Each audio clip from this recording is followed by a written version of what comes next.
I was sitting at my mother's kitchen table, holding a cup of coffee that had gone cold. She looked at me and said, "Your sister would never embarrass me like this at her age." I was 40 years old, and in that moment, I realized I had spent 4 decades trying to earn love that was never mine to earn. At what point do you stop trying? My name is Emma. I'm 40 years old, a successful graphic designer, the eldest daughter, and the invisible one. For as long as I can remember, my mother compared me to my younger sister, Sarah. Sarah, who's 35 and apparently perfect in every way that I'm not. When I graduated college with honors, my mother didn't attend the ceremony. Sarah had a piano recital the same day, and according to my mother, that was more important. When I got promoted to senior designer, my mother's first question was, "Why not director yet?" When I got married, she spent 6 months complaining about my venue choice. Nothing I did was right. Nothing I achieved was enough. I tried everything. I called her every week. I visited on holidays. I sent thoughtful gifts. I remembered her birthday, her anniversary, every milestone. I showed up. I kept showing up. And every time it was the same. She would light up when Sarah walked into the room and fade when she looked at me. I used to think it was something I could fix, that if I just tried harder, loved better, succeeded more, she would finally see me. I spent 40 years solving a puzzle that I didn't realize was missing a piece, and that piece was never mine to find. There were signs looking back, small moments that should have told me the truth earlier, like the time I won a design award, local but meaningful, and my mother said, "Well, it's not a national award." Or the time I offered to pay for a family vacation, and she said, "Sarah already offered and her money doesn't come with strings." I didn't attach strings. I never did. But she saw them anyway, because in her eyes, everything I gave was somehow less than what Sarah could give. Sarah's gifts were thoughtful. Mine were excessive. Sarah's achievements were humble. Mine were showy. Same actions, different judgment. Always. 3 months ago, my grandmother, my mother's mother, died suddenly. She was 82, healthy one day, gone the next. At the funeral, my mother broke down. She sobbed in a way I'd never seen before, and when I tried to comfort her, she turned away. She let Sarah hold her. She let Sarah lead her to a chair. I stood in the corner of the room, invisible even in grief. 3 days after the funeral, I got a call from the estate executor. He said, "Your grandmother left you something, a letter and a box. You're the only grandchild mentioned in her will." I was stunned. My grandmother and I weren't close. She was always kind, but distant, formal in the way older generations sometimes are. She attended family gatherings, but she never pulled me aside for private conversations. She never called just to check in. I assumed she felt the same way my mother did, that I was less important than Sarah. But she left me something, only me, and I had no idea why. I didn't open the box right away. I was afraid, honestly, afraid it would be one more rejection. Maybe a letter explaining why she never loved me the way she loved Sarah. Maybe an heirloom she didn't want the favorite to have. I let it sit in my closet for 2 weeks, unopened. When I finally opened the letter, my hands were shaking. The handwriting was careful, deliberate, the way my grandmother wrote everything. It started, "Emma, I see you. I always have." I had to stop reading for a moment, because no one in my family had ever said that to me. No one had ever acknowledged that I existed in a way that mattered. I kept reading. I couldn't speak up because I was in the same position as you, the unwanted daughter. Your mother treats you the way my mother treated me. This pattern has been passed down for 3 generations now. It must stop with you. The letter was 3 pages long. She described her childhood, being overlooked by her mother, who favored her younger sister. She described feeling invisible, unworthy, like no matter what she achieved, it would never be enough. She wrote about how she married young just to escape, but the pain followed her. She internalized it, and she passed it to my mother without meaning to. She wrote, "I watched your mother do to you what my mother did to me, and I stayed silent because I didn't know how to stop it. I didn't know how to break a cycle I couldn't even name. But you can. You're stronger than I was.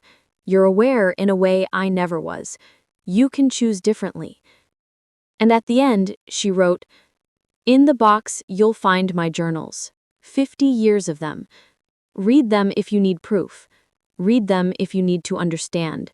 But most of all, read them so you can see it was never about you. It was always about her." I opened the box.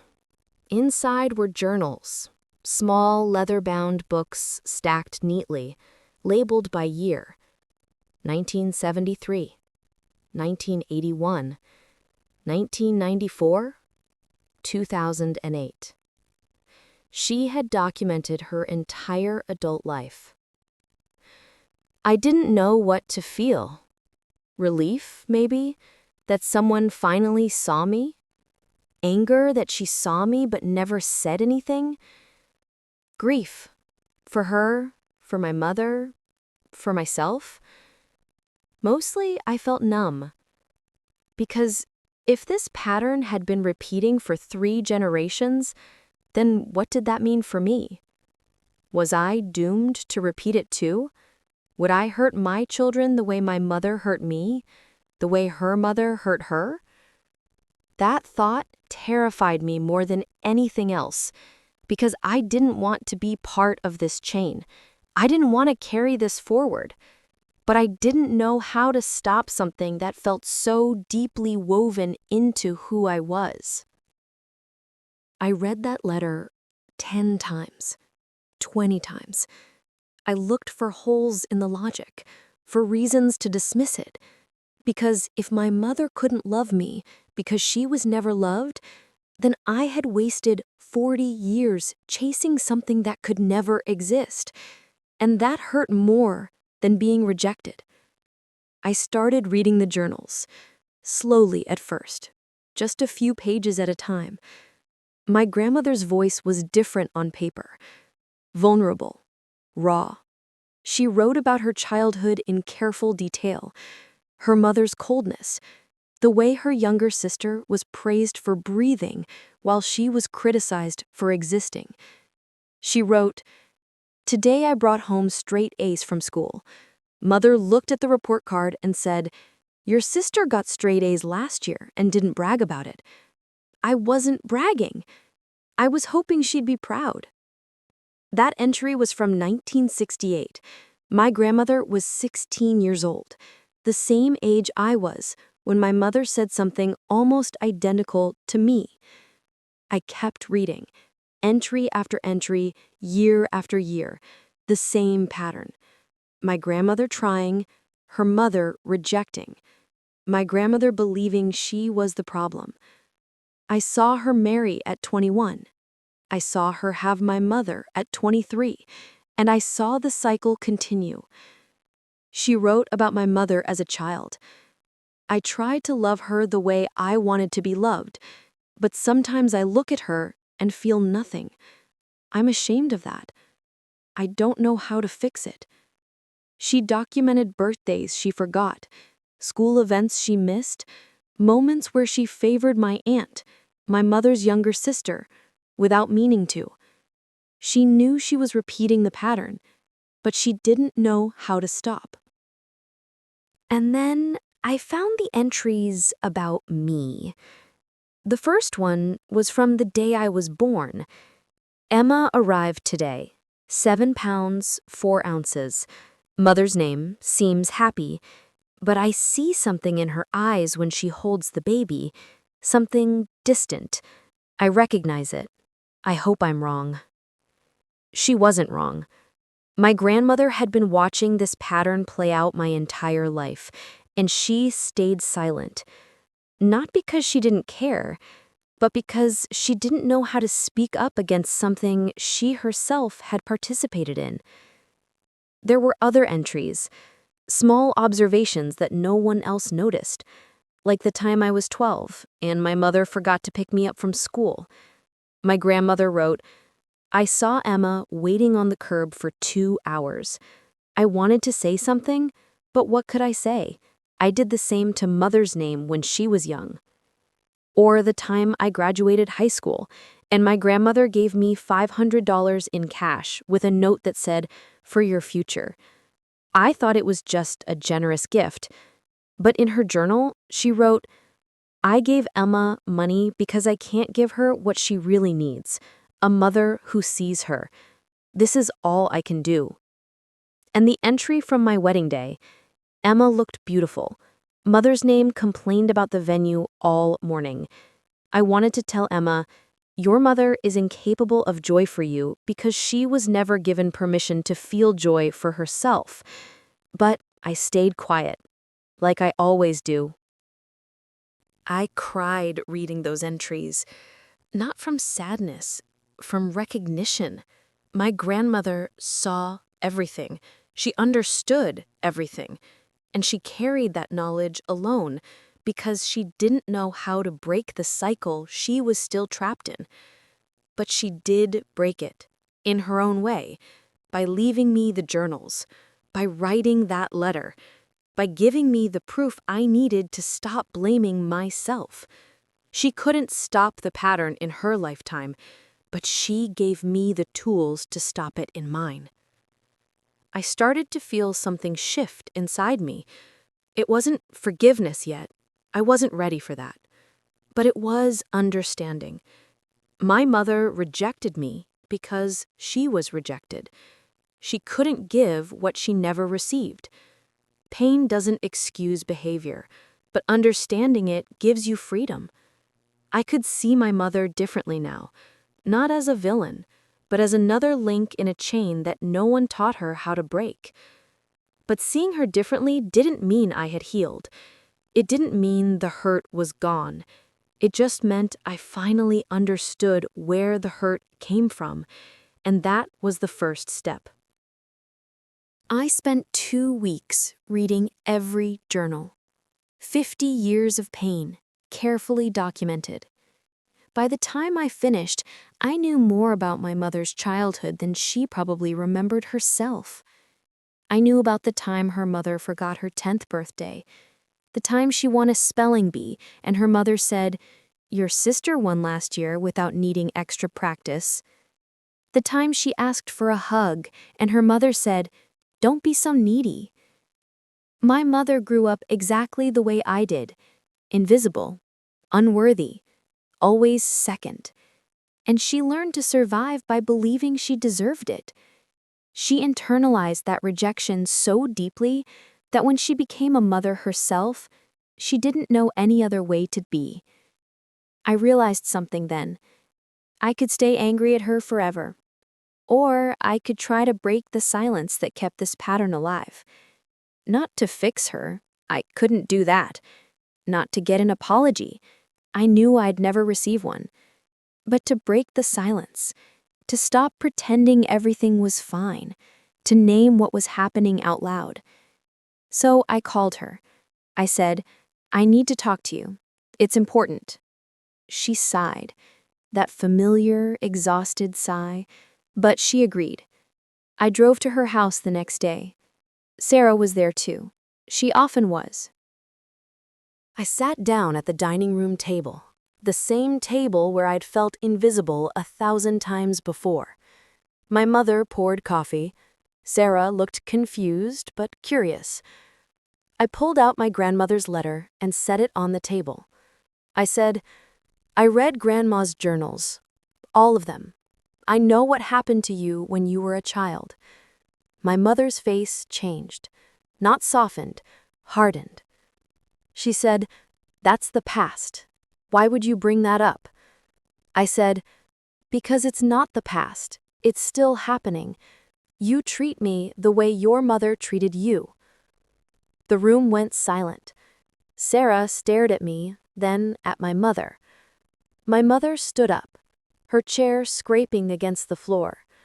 She said, "I don't know what you think you found in those journals, but it's not your business.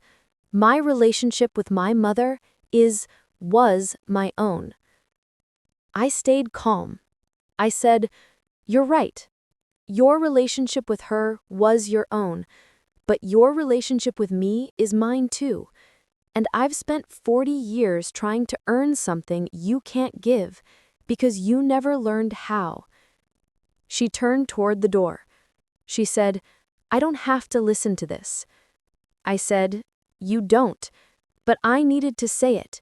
Not to hurt you, not to blame you, just to stop pretending it doesn't hurt me." She didn't leave. She stood there, her hand on the doorframe, her back to me. Sarah said quietly, "Mom, what is she talking about?" My mother didn't answer, so I did. I said, "Grandma's mother treated her the way Mom treats me. Grandma wrote about it for 50 years. She watched Mom do the same thing to me, and she stayed silent because she didn't know how to stop it." Sarah looked at my mother. She said, "Is that true?" My mother finally turned around. Her face was red. She said, "My mother didn't understand. I was a difficult child. I needed more discipline than my sister. That's all." I said, "That's what your mother told you, and you believed it. And now you're telling yourself the same thing about me, that I'm difficult, that I need more correction, that Sarah is just easier to love. But the truth is, you were never difficult. I'm not difficult. We were just never given permission to be loved without condition." She sat down, not at the table, on the couch, far from us. She said, "You don't know what it was like. You don't know how hard she was on me." I said, "I do, because you've been just as hard on me, and I don't blame you. I understand now. But understanding doesn't mean I have to keep accepting it." After that conversation, things changed. Not with my mother. She didn't apologize, didn't acknowledge what I'd said, didn't suddenly start treating me differently. But things changed with me. I stopped waiting for her to change.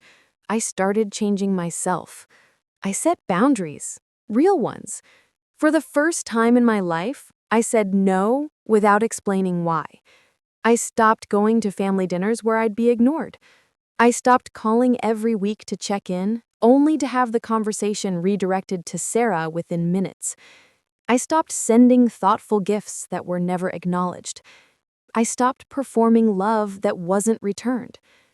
The first time I said no, my mother was stunned. She called and said, "We're having dinner Sunday. You're expected." I said, "I won't be there."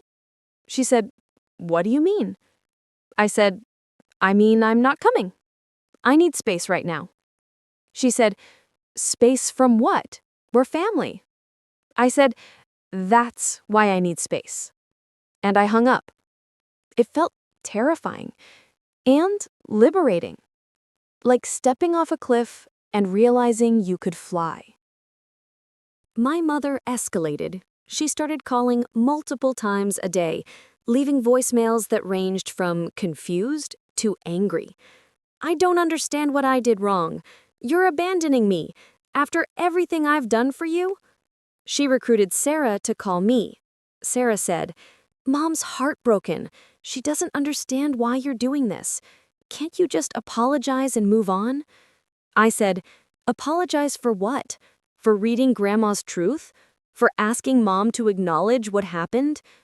Sarah said, "You're making this harder than it needs to be. Just let it go." But I couldn't let it go. Not anymore. Letting it go meant continuing to carry pain that wasn't mine. Letting it go meant teaching my mother that she could reject me without consequence. Letting it go meant staying invisible. So I didn't let it go. I held my boundary. I stayed away from gatherings where I'd be treated as less than. I stopped answering calls that were designed to guilt me back into compliance. I stopped explaining my choices to people who refused to understand them. My husband supported me. He'd watched me struggle for years, and he'd never understood why I kept trying. He said, "You keep giving them chances to hurt you. You keep hoping this time will be different, but it's never different. Maybe it's time to stop hoping they'll change and start hoping you can heal." I started seeing a therapist. She helped me understand something I'd never realized. Boundaries aren't walls. They're not about shutting people out. They're about protecting yourself while you figure out who you are without them. They're bridges to yourself, not barriers against others. She also helped me see that I could love my mother and not accept her treatment. Those two things could coexist. Love didn't mean sacrificing myself. Love didn't mean tolerating behavior that hurt me. Love could exist from a distance. Love could be quiet. Love could be without relationship. I learned to separate my mother's capacity from my worth. Her inability to love me the way I needed wasn't a reflection of my value. It was a reflection of her limitation. She could only give what she'd been given, and what she'd been given was conditional approval mixed with rejection. That's all she knew. That's all she could pass on. 6 months passed. I didn't see my mother during that time. I sent a card on her birthday. Brief, polite, distant. She didn't respond. Sarah called occasionally, trying to bridge the gap, but I held firm. I wasn't punishing my mother. I was protecting myself. There's a difference. And slowly, something unexpected happened. I started to feel lighter. The constant weight of trying, of hoping, of waiting, of performing, lifted. I realized I'd been carrying my mother's pain as if it were mine.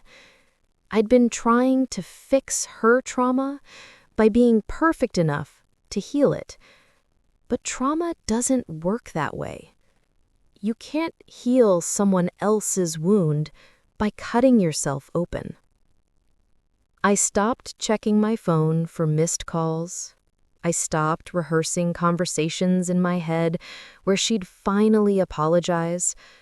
I stopped imagining scenarios where she'd see me clearly and say, "I'm sorry, I was wrong. You're enough." Because even if she said it, and she never would, it wouldn't undo 40 years. It wouldn't give me back the childhood I deserved. It wouldn't erase the pattern. What I needed wasn't her approval. What I needed was my own. 6 months later, something unexpected happened at my mother's birthday dinner, and it changed everything, but not in the way I thought it would. My mother's 65th birthday arrived.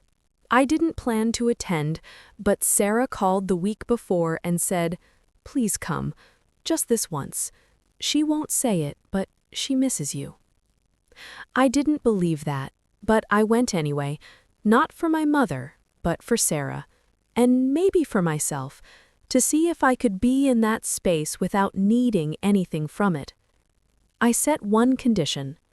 I'll come, but if she starts, I'm leaving. No arguments, no guilt. Sarah agreed.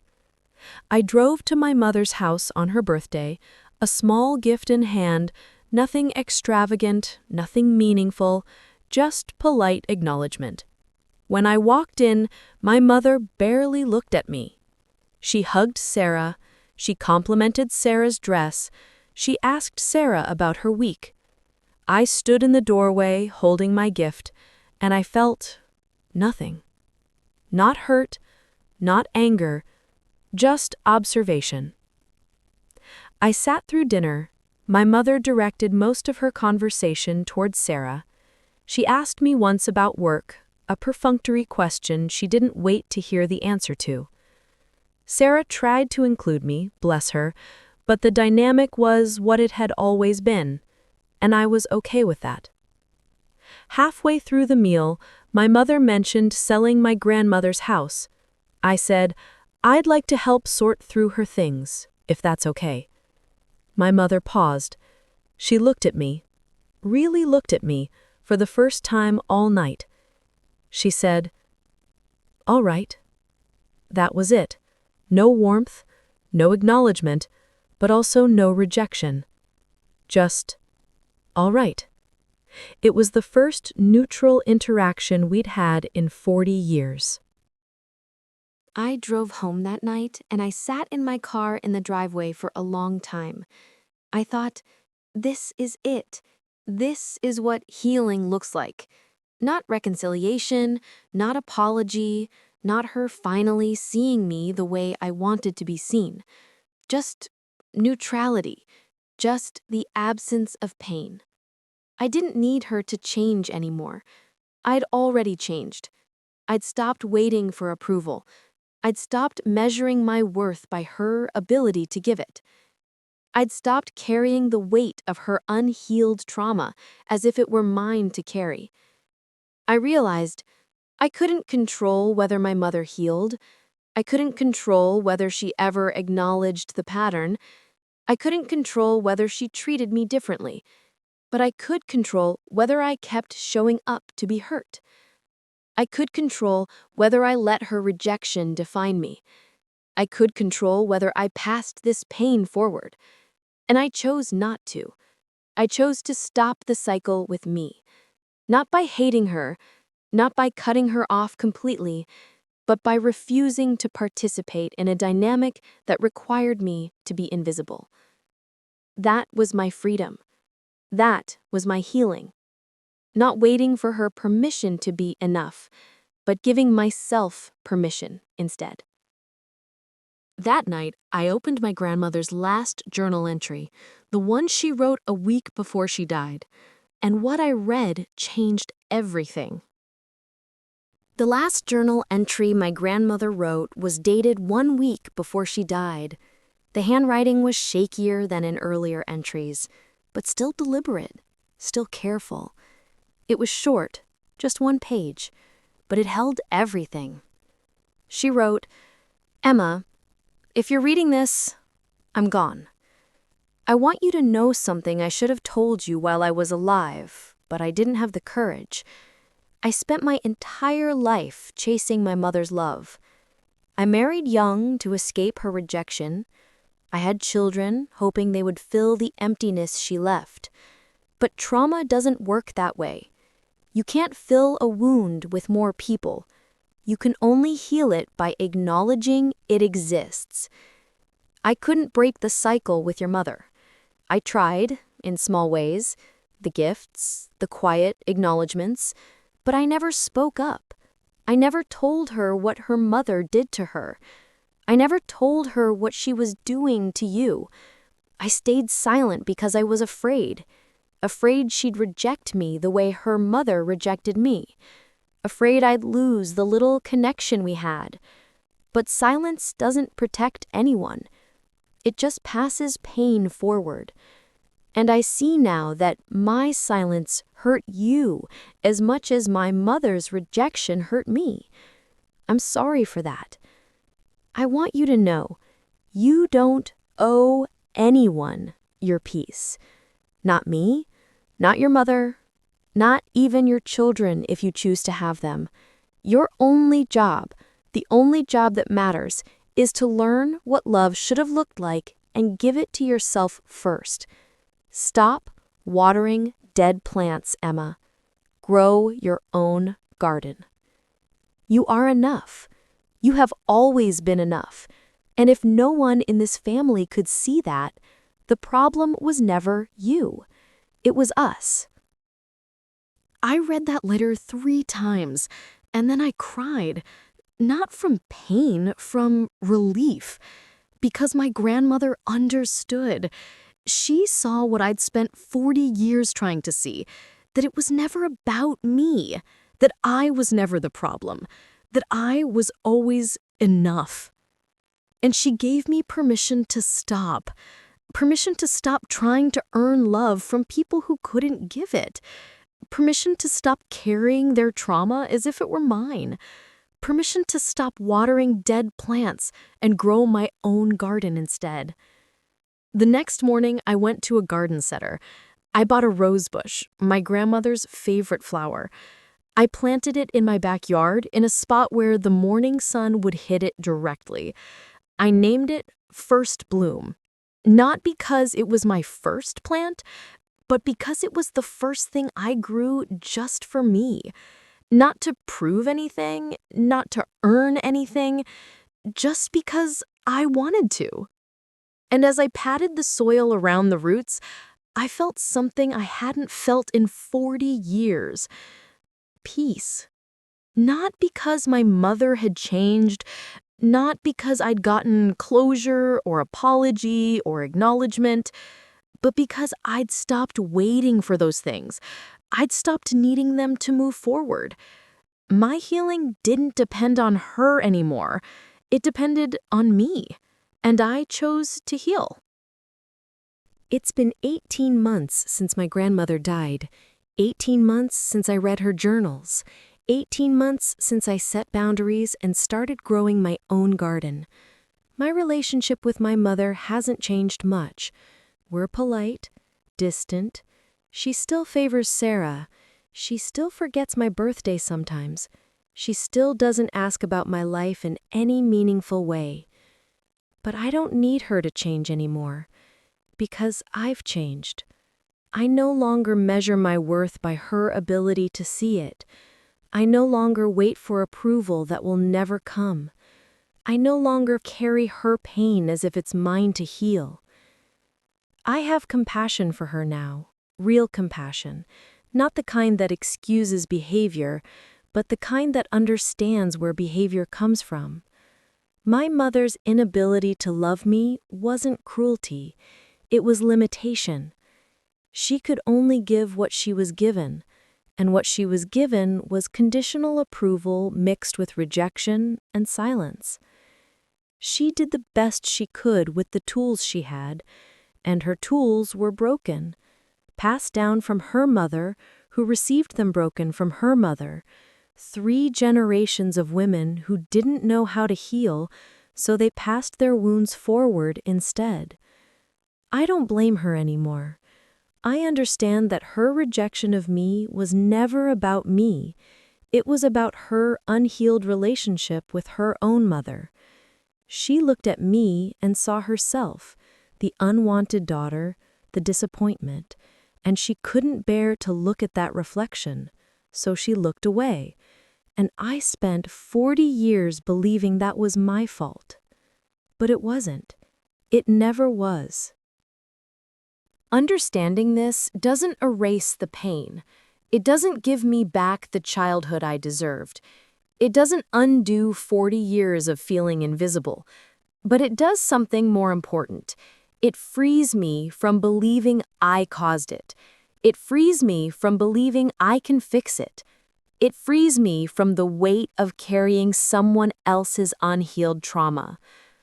I've learned something profound through this. You can't pour from an empty cup. And you can't give love you were never taught. My mother was never taught unconditional love. She was taught that love is performance, that approval must be earned, that some children are worthy and others are burdens. And she believed it so deeply that she recreated it with me. That's the insidious thing about generational trauma. It doesn't announce itself. It disguises itself as normal, as the way things are, as discipline or high standards or tough love. And the people perpetuating it don't see themselves as harmful. They see themselves as doing what was done to them, which must mean it's right. Breaking that cycle requires something most people don't have: awareness. And my grandmother gave me that gift. She couldn't break the cycle herself. She was too deep in it, too afraid of losing what little connection she had. But she gave me the tools to break it. She gave me her journals, her truth, her acknowledgement that this pattern existed and needed to stop. I don't speak to my grandmother's memory with anger. I speak to it with gratitude, because she did what she could with what she had. And what she had, at the end, was clarity. She saw the pattern clearly enough to name it. She loved me enough to tell me it wasn't my fault. And she trusted me enough to believe I could do what she couldn't: stop it. Today, my rose bush has 7 blooms. I water it every morning. It's become a ritual, not just for the plant, but for me. A reminder that I'm growing something beautiful, something that's mine, something that didn't come from inherited pain. My mother still calls my sister more than she calls me. She still forgets important dates. She still lights up for Sarah in ways she doesn't for me. And I'm okay with that now. Not because it doesn't hurt. It does, sometimes, in small ways. But because it's not my responsibility to fix. It's not my burden to carry. It's hers. And whether she ever chooses to put it down is her choice, not mine. If you're listening to this and you've spent years, maybe decades, chasing approval from someone who will never give it, I want you to know this is your permission to stop. Not because they're bad people, not because you have to hate them or cut them off completely, but because you deserve to live without proving your worth every single day. You deserve to be loved without performing. You deserve to be seen without begging to be noticed. You deserve to exist without constantly justifying why you're enough. And if the people who should have given you that can't, because of their own wounds, their own limitations, their own unhealed pain, that's not your failure. It's theirs. Healing doesn't mean forgetting what happened. It doesn't mean pretending it didn't hurt. It doesn't mean letting people back in who haven't changed.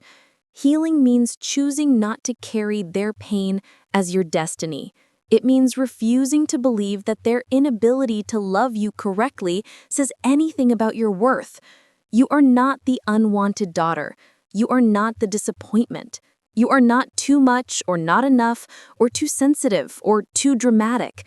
You are someone who was never seen clearly, and that is their loss, not your failure. Start your own garden. Water your own roots. Grow things that belong to you. Joy, peace, boundaries, self-worth. And when you bloom, because you will, let it be for you, not for the people who taught you that you had to earn the sun. You don't. You never did. The sun was always yours. I know how hard this is.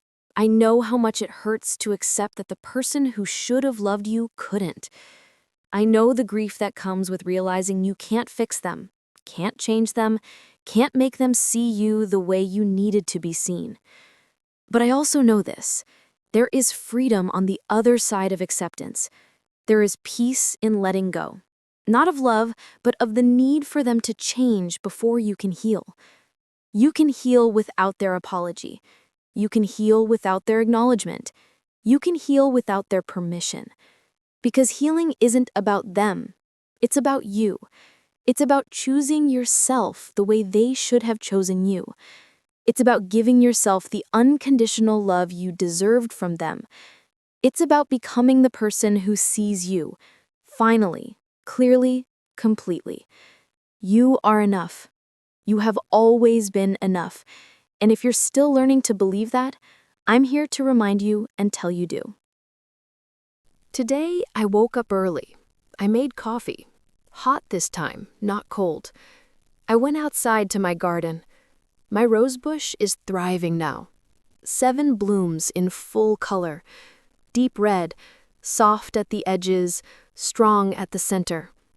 I watered it slowly, carefully, the way you water something you don't want to lose. My mother still calls my sister more. My mother still forgets my birthday sometimes. My mother still looks away when I speak. And I no longer wait for her to look back. I have my garden now. I have my roses. I have my peace. I have things I planted, not weeds I inherited, not pain passed down, not wounds I didn't create. Just beauty. Just growth. Just proof that I can grow something good from soil that was once barren. That's enough. That's more than enough. That's everything. I think about my grandmother often. I talk to her sometimes in my head when I'm watering my roses. I tell her, I did it. I stopped the cycle. I chose differently. I hope wherever she is, she knows. I hope she can finally rest, knowing the pattern ended. And I think about my mother, too. I don't hate her. I don't resent her. I just understand her, and I choose to love her from a distance that keeps me whole. That's healing. Not perfect, not easy, not tied with a bow, just real and honest and mine.